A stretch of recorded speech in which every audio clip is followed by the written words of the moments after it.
Good morning students. पिछले video में हमने आपको डॉट प्रोडक्ट के बारे में बताया था।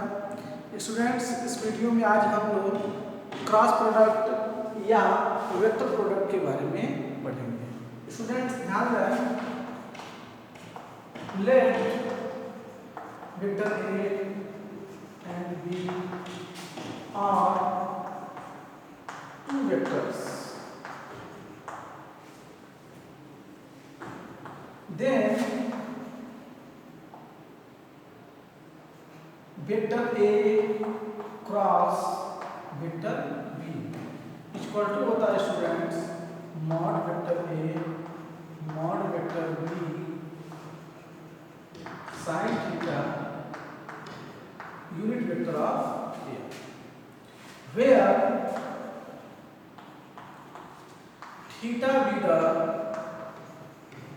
angle between them and unit vector n be the vector unit vector perpendicular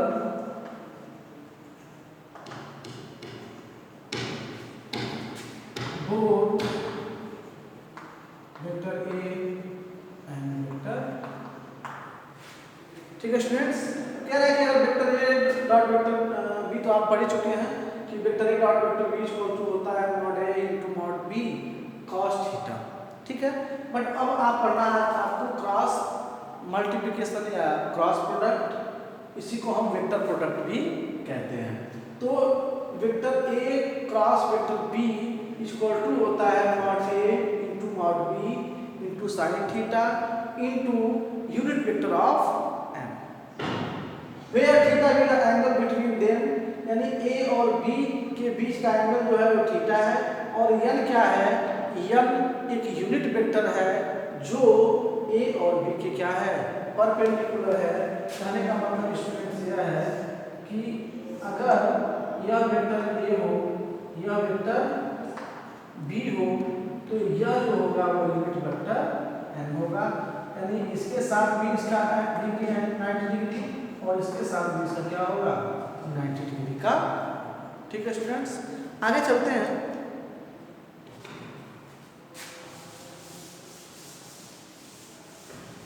अब देखिए स्टूडेंट्स, अगर आपको एंगल बिटवीन देम फाइंड करना हो तो अगर हम मॉड करना है, ठीक है स्टूडेंट्स, तो देखिए इसकी वैल्यू यही रहेगी, इसकी वैल्यू यही रहेगी, और यह आपका साइन थीटा और यह हो जाएगा।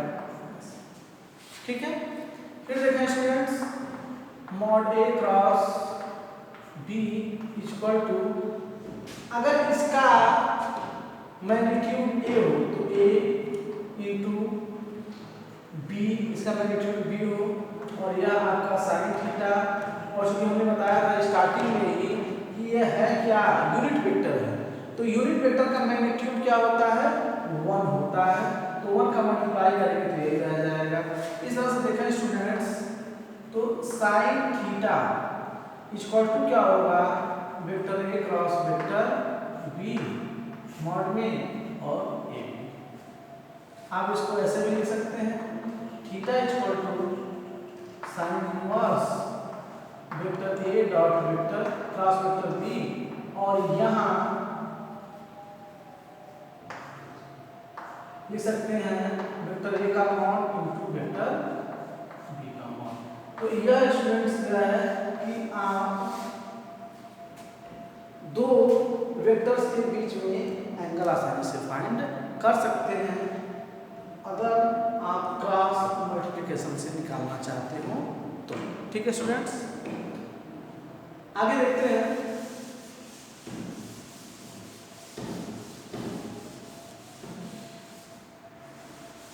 देखिए स्टूडेंट्स, आप जानते हैं कि यह जो यूनिट वेक्टर n होता है वह दोनों के परपेंडिकुलर होता है, तो दोनों एंगल के परपेंडिकुलर जब होगा उस कंडीशन में आप देखें तो unit vector L equal to होता है vector A cross vector B upon vector A mod B।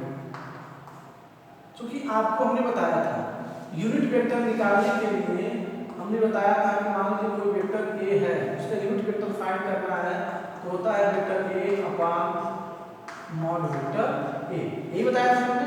तो सेम टू सेम यही है, ये क्योंकि यूनिट वेक्टर है तो इसकी वैल्यू क्या होगी A cross B upon mod A cross B। ठीक है, तो भी एक फार्मूला है यूनिट वेक्टर फाइंड करने का जो परपेंडिकुलर हो A और B के। ठीक है, आगे बढ़ते हैं। अब देखें स्टूडेंट्स, तो फर्स्ट जो प्रॉपर्टी ऑफ वेक्टर्स है,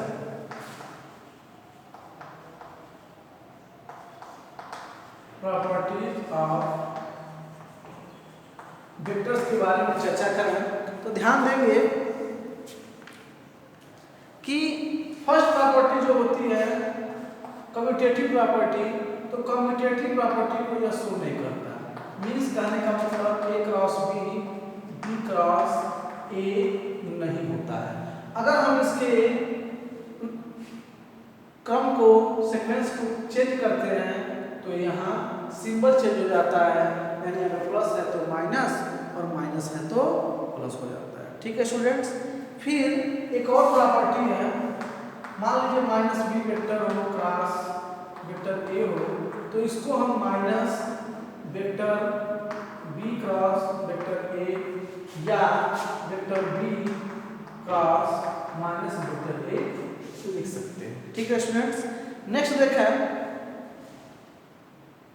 अगर कहीं कोई स्केलर क्वांटिटी हो जैसे m vector A cross vector B, तो इसको हम m A cross vector B या A cross m vector B आप लिख सकते हैं। ठीक है स्टूडेंट्स, आगे देखें हम कि यह होता है डिस्ट्रीब्यूशन लॉ। तो vector A cross vector B plus C, तो इसमें डिस्ट्रीब्यूशन लॉ यह फॉलो करता है, बट यह है वेक्टर का जो सीक्वेंस है वो चेंज नहीं करेंगे। अगर पहले है तो पहले दोनों के लिखेंगे, अगर यह क्रॉस सेक्शन B हो यहाँ होता है A तो उसको हम बाद में लिखते हैं। तो सीक्वेंस चेंज नहीं करेंगे स्टूडेंट्स, बाकी सब चीजें वही रहेंगी। अब देखिए अगर यहाँ प्लस है तो प्लस है, अगर आप यहाँ माइनस कर देते हैं तो ये चीजें क्या हो जाएंगी, माइनस हो जाएंगी। ठीक है, आगे देखते हैं स्टूडेंट्स।